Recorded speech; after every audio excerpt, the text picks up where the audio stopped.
తీవ్రంగా ఈ యొక్క ఎంప్లాయీస్ యొక్క మనోభావాలు దెబ్బతిన్నాయో మనం అందరం కూడా అర్థం చేసుకోవచ్చు.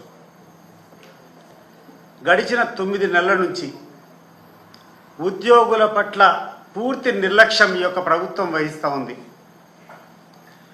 జగన్మోహన్ రెడ్డి గారు అధికారంలోకి వచ్చినటువంటి మొదటి నెలలోనే అయ్యా ఇంటరిమ్ రిలీఫ్ కింద దాదాపు 27% ఆ రోజు ఇవ్వడం జరిగింది ఎంప్లాయీస్కి అందరికీ.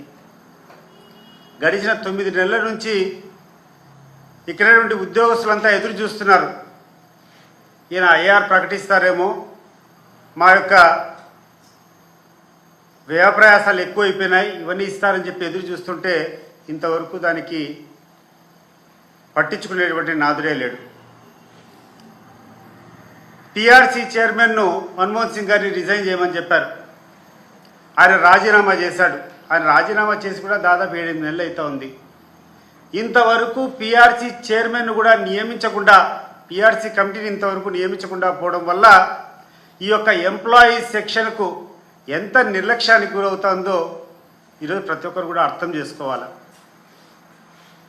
పీఆర్సీ కమిషన్ వేసేదానికి కూడా మీకు 9 నెలల కాలం సరిపోలేదంటే ఈ యొక్క ఉద్యోగస్తుల పట్ల మీకున్నటువంటి శ్రద్ధ ఏంది అని చెప్పి నేను అడుగుతూ ఉండా.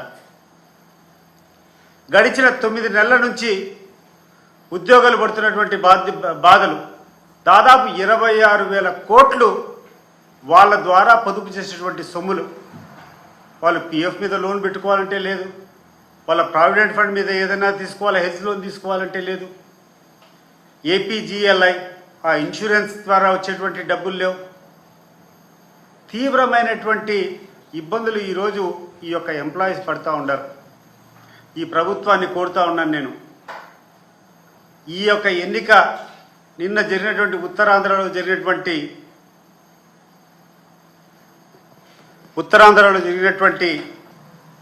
ఈ యొక్క ఎన్నిక మీకు కనువిప్పు కావాలా. మీరు సామాన్య ప్రజలను ఎట్లా మోసం చేశారో అదే రకంగా ఉద్యోగస్తులు మోసం చేశారు. ఈరోజు వాళ్ళ యొక్క కోపం ఈ యొక్క ఎన్నికల రూపంలో బయటపడిపోయింది. ప్రధానంగా ఈ ఆంధ్ర రాష్ట్రానికి కావాల్సినటువంటి అంబేద్కర్ ఓపెన్ యూనివర్సిటీ అని చెప్పి ఈ 2 రాష్ట్రాలకు ఉమ్మడిగా ఉంది అంబేద్కర్ ఓపెన్ యూనివర్సిటీ. గడిచిన 10 సంవత్సరాల నుంచి మన ఆంధ్రప్రదేశ్ సంబంధించి దాదాపు 30 నుంచి 35,000 మంది ప్రతి సంవత్సరం కూడా ఈ యొక్క ఓపెన్ యూనివర్సిటీలో చదువుకునేటువంటి పరిస్థితులు ఇంతకుముందు ఉన్నాయి. కానీ ఈ ప్రభుత్వం వచ్చిన తర్వాత, తెలంగాణ ప్రభుత్వం ఉండి ఇంకా 10 సంవత్సరాలు అయిపోయింది, మీరు ఎవరు కూడా అడ్మిషన్ మేము ఇవ్వము అంటే ఈ రోజు వరకు అంబేద్కర్ ఓపెన్ యూనివర్సిటీకి ప్రత్యామ్నాయంగా మన రాష్ట్రంలో ఇంతవరకు ఓపెన్ చేయలే. ఉన్నటువంటి ఈ 2 రాష్ట్రాలకు ఉన్నటువంటి ఉమ్మడి దాంట్లో ఉన్నటువంటి మన ఆంధ్రప్రదేశ్ సంబంధించిన ఉద్యోగస్తులకు జీతాలు ఇచ్చేటువంటి పరిస్థితులు లేవు. ఈ యొక్క పోయిన సంవత్సరం మన రాష్ట్రం నుంచి దాదాపు 33,000 మంది ఈ అంబేద్కర్ యూనివర్సిటీలో చదువుకున్నారు. ఈ సంవత్సరం ఒక్కరు కూడా చేరలే, అడ్మిషన్ లేదు. భవిష్యత్తులో ఎక్కడికి పోవాలో వీళ్ళందరూ ఓపెన్ యూనివర్సిటీలో చదువుకోవాలంటే వాళ్ళకు ఒక జవాబు లేదు. ఈరోజు ఏ కార్యక్రమం జరిగినా ఈ ప్రభుత్వానికి ఒక ఊతపదం అయిపోయింది. చిన్నప్పుడు మాకు ఒక కథ చెప్తా ఉన్నారు. ఒక పెద్దగా చదువు రానిటువంటి ఒక మొద్దు స్టూడెంట్ ప్రతి ఒక్క సందర్భంలో కూడా నాకు అన్నీ తెలుసు అనేటువంటి ఫోజులు కొడతా ఉన్నాడు. టీచర్ కూర్చొని ఏమొచ్చాయా నీకు చెప్పు, నీకు ఏమేమి నేర్చుకున్నావంటే అన్నీ తెలుసు సార్ నాకు అన్నాయంట. సరే నువ్వు ఏం తెలుసో నువ్వు ఒకటి చెప్పంటే ఆవు కథ చెప్తా అని చెప్పి ఆవు కథ చెప్పాడు. ఏంది, ఆవు ఉంది, ఆవుకు 2 చెవులు ఉన్నాయి, 2 కాళ్ళు ఉన్నాయి, 4 కాళ్ళు ఉన్నాయి, ఒక తోకు ఉంది, ఆవు పాలిస్తుంది, గోమాత జిందాబాద్ అన్నంట. ఓకే, వెరీ గుడ్, బాగానే ఉంది, నీకు ఆవు కథ చెప్పినావు, నెక్స్ట్ ఇంకా ఏం తెలుసు అన్నాయంట. మీరు అడగండి సార్, మీకు ఏం కావాలనే చెప్తా అని చెప్పాడు. సరే తాజ్మహల్ గురించి చెప్పు అన్నాయంట. తాజ్మహల్ ఉంది, తాజ్మహల్ ముందర ఆవు ఉంది, ఆవుకు 2 కళ్ళు ఉన్నాయి, 2 చెవులు ఉన్నాయి, 4 కాళ్ళు ఉన్నాయి, ఆవు పాలిస్తుంది, గోమాత జిందాబాద్ అన్నాయంట. అరే యాడికి వచ్చినా ఇక్కడికే వస్తాను కదా అని చెప్పి, సరే ఇంకా ఏం తెలుసు అంటే మీరు అడగండి సార్ ఏమైనా చెప్తా అన్నాయంట. సరే భారతదేశం గురించి చెప్పు అని అంట. భారతదేశం ఉంది, భారతదేశంలో తాజ్మహల్ ఉంది, తాజ్మహల్ ముందర పచ్చిక బయలు ఉన్నాయి, ఆ బయలులో ఒక ఆవు ఉంది, ఆవుకు 2 కాళ్ళు 4 కాళ్ళు 2 కళ్ళు అని చెప్పేసి మళ్ళా గోమాత జిందాబాద్ అన్న అంట. అట్లా ఈ ప్రభుత్వం, ఇప్పుడున్నటువంటి ఈ ప్రభుత్వం ఏ సమస్య అడిగినా విధ్వంసకరమైనటువంటి పాలన వైఎస్ఆర్ కాంగ్రెస్ పార్టీ చేసింది కాబట్టి మేము ఏమి చేయలేదు. అట్లా చుట్టి లాస్ట్కు గోమాత జిందాబాద్ అంటే పోయిన ప్రభుత్వం చేసేటువంటి విధ్వంసం వల్ల మేము ఏమీ చేయలేకపోతున్నామని చెప్పేటువంటి కార్యక్రమాలు ఎన్ని రోజులు జరుగుతాయని చెప్పి నేను అడుగుతున్నా. ఎన్ని రోజులు మీరు ఈ సాకుతో తప్పించుకునేటువంటి ప్రయత్నం చేస్తారు? ఈరోజు మీకు వాతలు పెట్టారు, ఉత్తరాంధ్రలో ఉన్నటువంటి టీచర్లు మీకు వాత పెట్టారు. ఎప్పుడో అవకాశం వచ్చినా ఈ రాష్ట్రంలో ఉన్నటువంటి ప్రజలందరూ కూడా మీకు వాతలు పెట్టేదానికి రెడీగా ఉండారు. నిన్న నెల్లూరులో చంద్రబాబు నాయుడు గారు మాట్లాడేటువంటి మాటలు చూస్తే ఎంత దౌర్భాగ్యంగా ఉందంటే, ఎవరైనా కూడా రాజ్యాంగపరమైనటువంటి ఏ పదవి వచ్చినా ప్రమాణ స్వీకారం చేస్తాం. ఒక శాసనమండలి సభ్యునిగా నేను కూడా చేశా. శాసనసభలో చేస్తారు, మంత్రులు చేస్తారు, ముఖ్యమంత్రి చేస్తారు. ప్రధానంగా ఈ యొక్క ఓత్ తీసుకునేటప్పుడు చంద్రబాబు నాయుడు గారు చేసినటువంటి దాంట్లో కూడా క్లియర్గా చంద్రబాబు నాయుడు అనే నేను శాసనం ద్వారా నిర్మితమైనటువంటి భారత రాజ్యాంగం పట్ల నిజమైన విశ్వాసం, విధేయత చూపుతానని, భారతదేశ సార్వభౌమాధికారాన్ని సమగ్రతను కాపాడుతానని, ఈ రాష్ట్ర ముఖ్యమంత్రిగా నా కర్తవ్యాలను శ్రద్ధతో అంతఃకరణ శుద్ధితో నిర్వహిస్తానని, భయం కానీ పక్షపాతం కానీ రాగద్వేషాలు కానీ లేకుండా రాజ్యాంగాన్ని శాసనాలను అనుసరించి ప్రజలందరికీ న్యాయం చేస్తానని దైవ సాక్షిగా ప్రమాణం చేస్తానని చెప్పి చంద్రబాబు నాయుడు గారు ప్రమాణం చేసినటువంటి ప్రమాణ పత్రాన్ని నేను గుర్తు చేస్తున్నా. ఈ ప్రమాణానికి ఏమైనా విలువ ఉందా చంద్రబాబు నాయుడు గారు? ఈ ప్రమాణం చేసినటువంటి ఈ పత్రం మీద నువ్వు ప్రమాణం చేసి ఈరోజు ఏం చేస్తున్నావని చెప్పి రాష్ట్రంలో ఉన్నటువంటి ప్రతి ఒక్క ప్రజలు అడుగుతున్నారు, ప్రతి ఒక్కరు అడుగుతున్నారు. ఇది నీకు ధర్మమా? గడిచిన 40 సంవత్సరాల నుంచి ఏదో ఒక పదవిలో ఉన్నావు. నీకు రాజ్యాంగంలో ఒక ముఖ్యమంత్రి అయిన తర్వాత ఏ రకంగా వ్యవహరించాలా ఆ కోడ్ కూడా నీకు సరిగ్గా తెలీదా అని చెప్పి నేను అడుగుతున్నాను. ఎంత దౌర్భాగ్యమయ్యా! ఏమి ఇదేమన్నా ఈ రాష్ట్రంలో ఉన్నటువంటి పనులు, ఈ రాష్ట్రంలో ఉన్నటువంటి కథలు ఒక వర్గానికే చేస్తాం, ఇంకొకరికి చేస్తే వైఎస్ఆర్ కాంగ్రెస్ పార్టీ వాళ్ళకు పనులు చేస్తే పాముకు పాలు పోసేట్టు అని మాట్లాడుతున్నాడు. ఇంత ఘోరమైనటువంటి ముఖ్యమంత్రి ప్రపంచంలో ఎవరు కూడా చూసుండరు. నేను ఒకటే అడుగుతున్నాను చంద్రబాబు నాయుడు గారిని. చంద్రబాబు నాయుడు గారు, మీరు ఈ యొక్క రాజ్యాంగాన్ని చదివారా? ది కాన్స్టిట్యూషన్ ఆఫ్ ఇండియా చదివారా? దీంట్లో క్లియర్గా ఈ యొక్క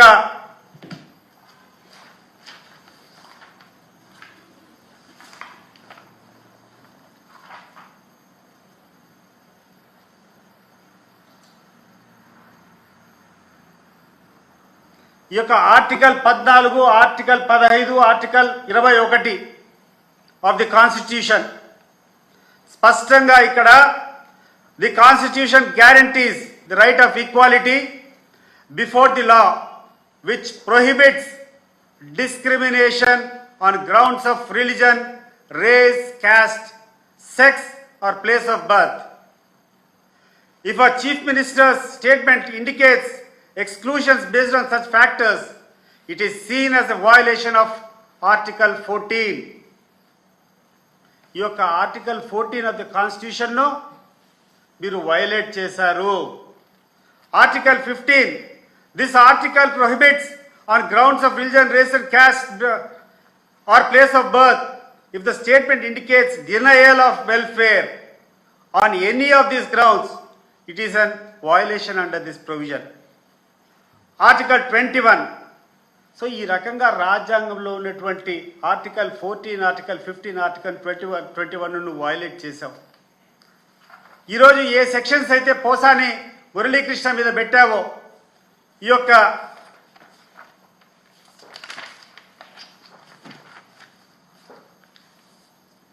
ఏ ఏ సెక్షన్లు అయితే పోసాని కృష్ణమూర్తి మీద పెట్టావో 196 ఆఫ్ బిఎన్ఎస్ క్లియర్గా అంటే కొత్తగా భారత న్యాయస్మృతి దీనికి బిఎన్ఎస్ కింద ఇప్పుడు కొంచెం ఆర్టికల్స్ మధ్య సేమ్ సెక్షన్స్ నువ్వు వయలేట్ చేసిన సెక్షన్స్ ఆయన మీద కూడా రాగద్వేషాలకు ప్రేరేపించినటువంటి కారణం మీదనే పెట్టారు. It applies to you.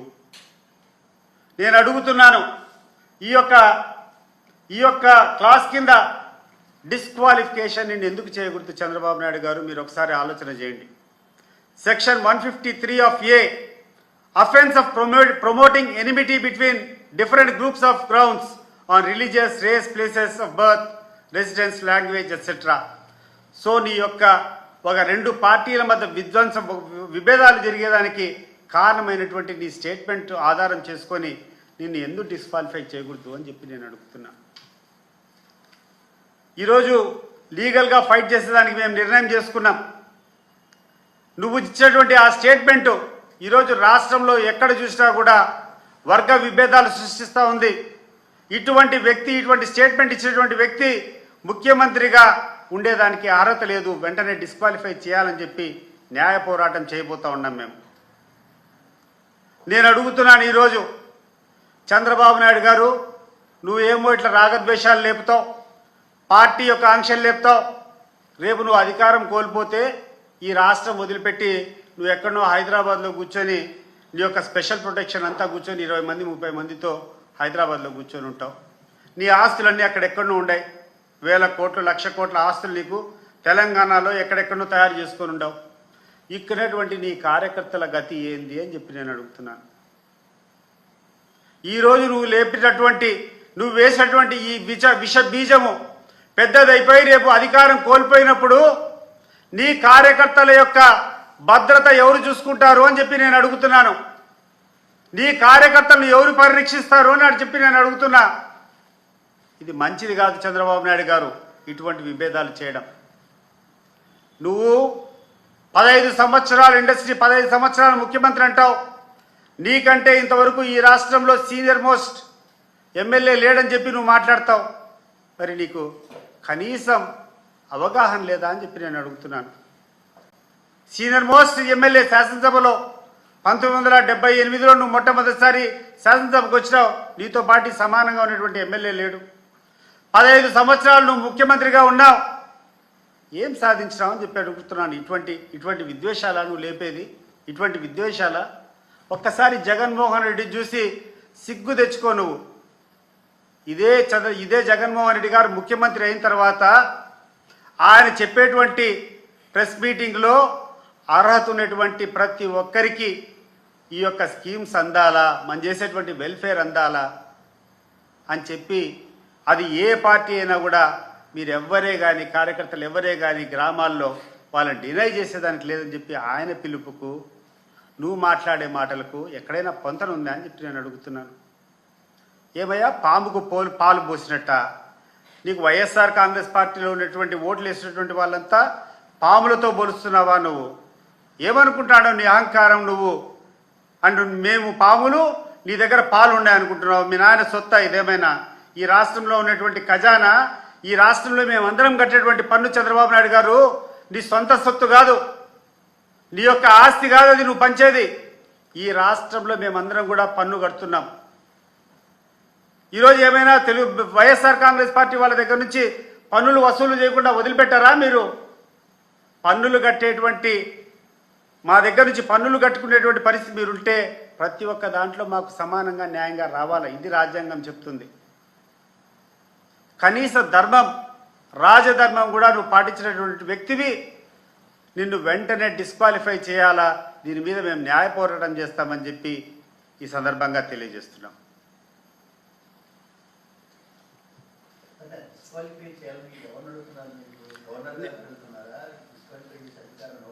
Disqualify చేసేదానికి అన్ని స్టేజెస్లో కూడా గవర్నర్ దగ్గరికి ఫస్ట్ రిప్రజెంటేషన్ ఇస్తాం.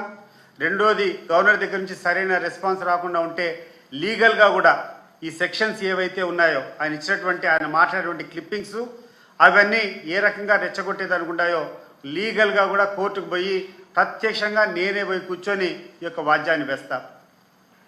పబ్లిక్ లిటిగేషన్ కింద నేను ఒక పిటిషన్ దాఖలు కూడా చేస్తాం. మొట్టమొదటి రేపు గవర్నర్ గారికి తీసుకొని పోయి ఒక మెమరాండా ఇస్తాము, ఇటువంటి వ్యక్తిని డిస్క్వాలిఫై చేయమని చెప్పి. మరి గవర్నర్ గారి దగ్గర నుంచి సరైనటువంటి రిప్లై రాకుండా ఉంటే వెంటనే కోర్టును కూడా ఆశ్రయిస్తాం.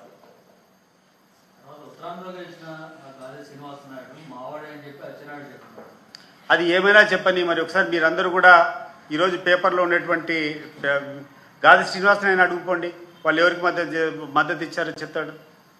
ఈయన చెప్పుకోవడం కాదు కదా, గెలిచోడంతా నేనే నా మహిమ అని చెప్పేసుకునేటువంటి అలవాటు తెలుగుదేశం వాళ్ళకు ఉంది, చంద్రబాబు నాయుడుకు ఉంది. అది పక్కన పెట్టండి.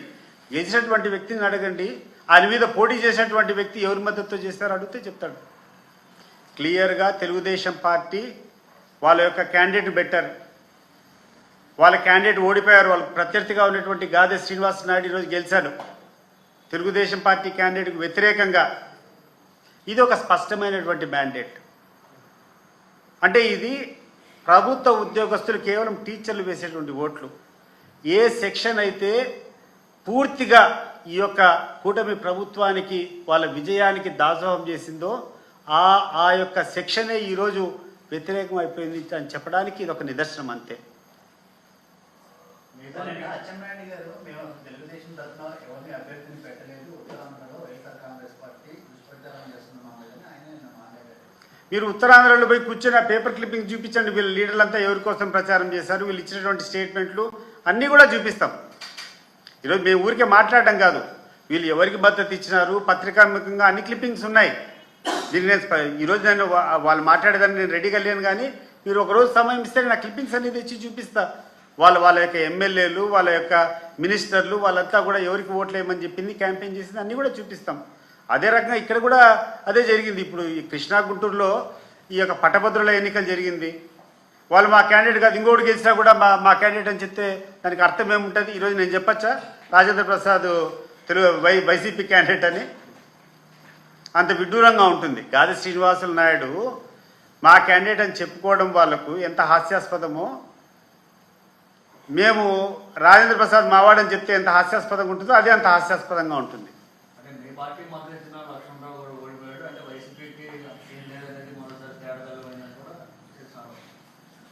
లక్ష్మణరావు ఇక్కడ పోటీ చేసింది పట్టభద్రుల దాంట్లో. అవును,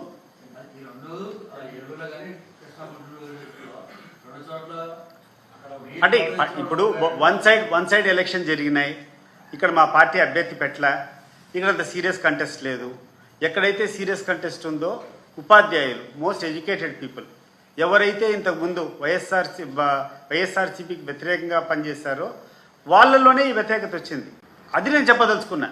ఇదేదో వైఎస్ఆర్సీపీ విజయం సాధించని చెప్పడంలా, కానీ ఈ యొక్క కూటమి ప్రభుత్వానికి వ్యతిరేకత మొదలైంది. మీకు పూర్తిగా సానుకూలంగా ఉన్నటువంటి వర్గాల్లోనే ఈరోజు మిమ్మల్ని ఓడగొట్టారు. ఇదిగోండి రామ్మోహన్ నాయుడు. ఉపాధ్యాయ అధ్యాపక ఆచార్యులందరికీ కూడా నా నమస్కారాలు. ఉత్తరాంధ్ర టీచర్స్ ఎమ్మెల్సీ ఎన్నిక ఈ నెల 27న జరుగుతుంది. ఈ ఎన్నికల్లో తెలుగుదేశం జనసేన బలపరిచిన ఏపీటీఎఫ్ అభ్యర్థి శ్రీ పాకలపాటి రఘువర్మ గారు నిరాడంబరులు, నిజాయితీపరులు మరియు ఉపాధ్యాయులు సంక్షేమమే ధ్యేయంగా నిరంతరం సేవలు అందిస్తున్నటువంటి వ్యక్తి. అటువంటి వ్యక్తి మళ్ళీ ఎమ్మెల్సీగా పోటీ చేస్తున్నారు. ఆనాటి అరాచక ప్రభుత్వానికి వ్యతిరేకంగా ఉద్యోగుల పక్షాన గలం వినిపించి, అలానే ఆనాటి నిరంకుశ పాలనకు కూడా ప్రజాస్వామ్య పద్ధతిలో అడ్డుకట్టు వేయాలని ఆలోచించి 2023 మార్చిలో జరిగిన ఉత్తరాంధ్ర ఎమ్మెల్సీ ఎన్నికల్లో అప్పుడు మా అభ్యర్థి డాక్టర్ వేపాడ చిరంజీవి గారికి ఏపీటీఎఫ్ సంఘం వ్యక్తిగతంగా రఘువర్మ గారు సంపూర్ణ మద్దతు ఇచ్చి మా విజయంలో ఆనాడు భాగస్వాములయ్యారు. ఉత్తమ వ్యక్తిని చట్టసభకు పంపిస్తే మన ఓటుకి కూడా సార్థకత ఉంటుంది. ప్రభుత్వం బలపరిచిన రఘువర్మ గారికి ఓటేసి గెలిపిస్తే ఆయన నేరుగా ప్రభుత్వ పెద్దలను కలిసి సమస్యలు పరిష్కరించడానికి ఆయన కూడా కృషి చేయగలరు. ప్రజాస్వామ్య ప్రభుత్వం మనది. ఖచ్చితంగా మీ సమస్యలు పరిష్కరించడానికి రఘువర్మ గారు, కేంద్ర మంత్రి, అందరం కలిసి కృషి చేస్తాం. మెంబర్ ఆఫ్ పార్లమెంట్, ఆ ప్రాంతంలో ఉన్నటువంటి మెంబర్ ఆఫ్ పార్లమెంట్ ఇచ్చింది. ఎట్లా మాట్లాడతారు వాళ్ళు? అందువల్ల ఈ నెల 27న జరగబోయే ఎమ్మెల్సీ ఎన్నికల్లో రఘువర్మ గారికి ఏనండి అంటే వీళ్ళకి అదొక అలవాటు. ఈ తెలుగుదేశం పార్టీ వాళ్లకు అదొక అలవాటు అయిపోయింది. చంద్రబాబు నాయుడు గారు ఎంత దారుణమైనటువంటి వ్యక్తి అంటే, సత్యానాదెల్లో సిఇఓగా అక్కడ అపాయింట్ అయ్యాడు. ఎక్కడ మన గూగుల్లో కాదు, మన యాపిల్లో, మైక్రోసాఫ్ట్లో అయిపోయిన తర్వాత ఈయన మొట్టమొదటి ఇచ్చినటువంటి స్టేట్మెంట్ ఏంటంటే, నేను ఇచ్చినటువంటి ఇన్స్పిరేషన్తో ఆయన అంత ఎత్తుకు ఎదిగినాడు అని చెప్పాడు. సత్యానాదెన్లా చంద్రబాబు నాయుడు ఇచ్చినటువంటి ఇన్స్పిరేషన్తోనే ఆయన అంత గొప్ప వ్యక్తి అయినాడు, నేనే నా యొక్క ప్రోడక్ట్ అని చెప్పాడు. కానీ విచారించదగ్గ విషయం ఏంటంటే, చంద్రబాబు నాయుడు ముఖ్యమంత్రి కాకముందే ఆయన గ్రాడ్యుయేషన్ అయిపోయి ఆయన అమెరికాలో పోయి స్థిరపడినాడు. అమెరికాలో ఉద్యోగం చేస్తున్నాడు అప్పటికే. సరే, ఆయన అలవాటు అది. ఆయనకునేటువంటి గొప్పతనం ఏంటంటే, గొప్పంతా నాది, దిబ్బంతా వేరే వాళ్ళది. ఎక్కడ ఏమైనా జరగని చంద్రబాబు నాయుడుకు ఉన్నటువంటి స్కిల్ ఏంటంటే, అందరికంటే కొంచెం ముందు ఇన్ఫర్మేషన్ తెచ్చుకుంటాడు.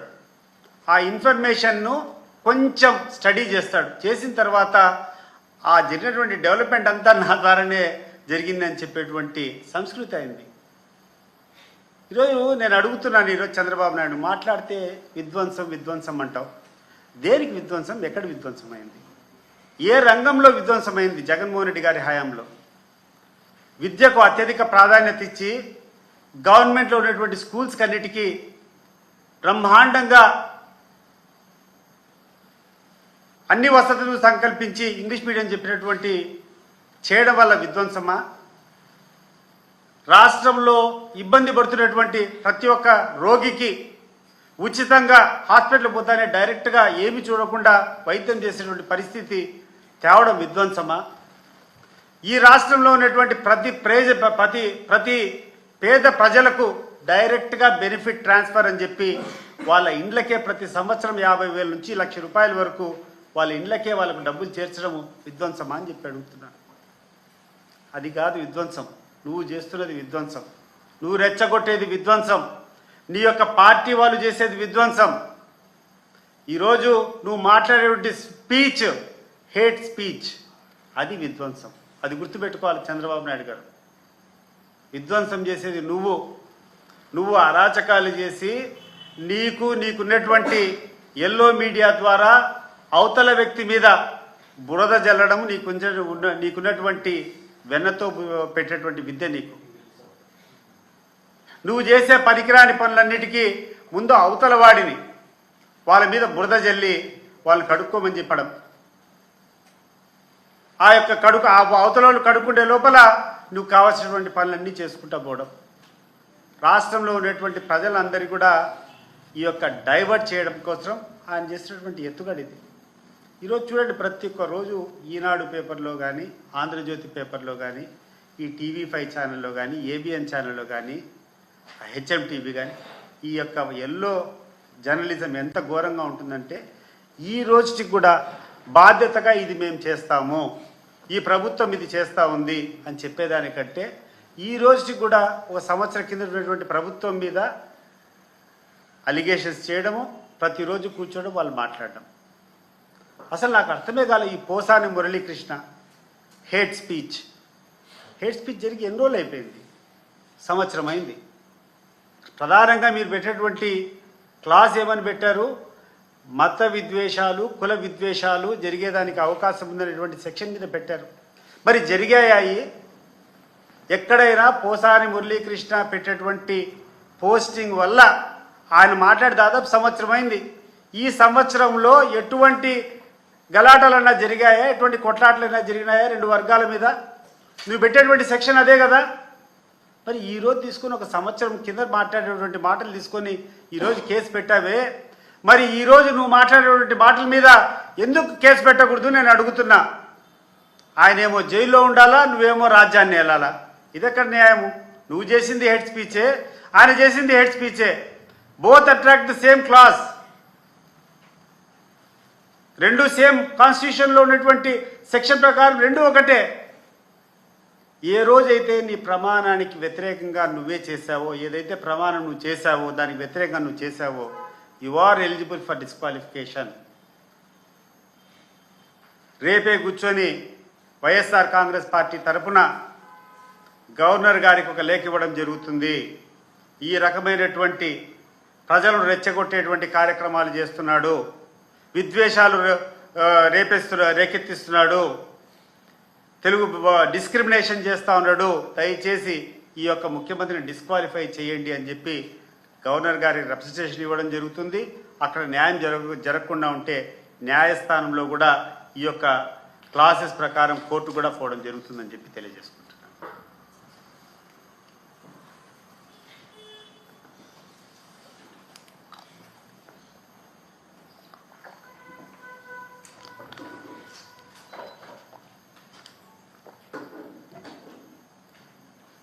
అంతే కదా బస్ స్టాండ్.